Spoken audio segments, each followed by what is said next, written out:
साईं हाजी शफी मोहम्मद सचो साहब, साईं मरकजी जनरल सेक्रेटरी सिकंदर अली जतोई साहब ऐं पिंडाल में वेठल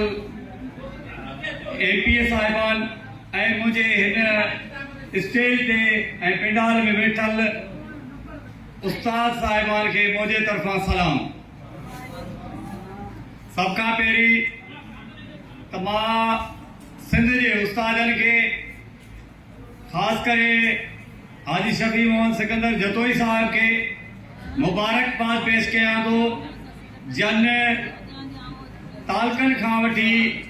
मरकज़ ताईं जेको पेटियल थे आइनी तरीक़े सां हाई कोर्ट सखर जे आर्डर तहत इंडस्ट्री डिपार्टमेंट तरफां जेका मुनक़िद कई वई ख़ैर ख़ूबी सां अॼु जेको आहे हरबरदारी तकरीब थी, जेको चार्ज आहे उहो मरकज़ी काबीना जे हवाले थींदो। मां वरी बि सिंध जे उस्तादनि खे मुबारकबाद ॾियां थो, जेके उस्तादनि जा देरीना मसइला रहियल आहिनि, जीअं इनिशियल अपॉइंटमेंट आहे, सर्विस स्ट्रक्चर आहे ऐं बायोमेट्रिक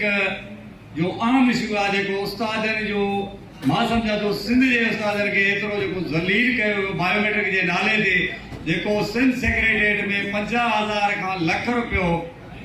फी बायोमेट्रिक चेंज जो जेको रेट हले थो, साईं मुंहिंजा आईपीएस साहब ॿुधनि था, जेकॾहिं इन असांजे आवाज़ खे हुते ईवान ताईं पहुचाइनि, इहो सिर्फ़ु हिकिड़ो सिस्टम आहे। जॾहिं त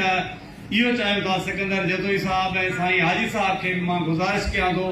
त अल्लाह ताला तव्हांखे हिन मनसब ते पहुचायो ऐं तव्हांजे सिंध जे उस्तादनि जी नुमाइंदगी तव्हांजे हवाले थी। मां तव्हां मां इहा ई उमेदु रखां थो, जेके बि उस्तादनि जा मसइला आहिनि,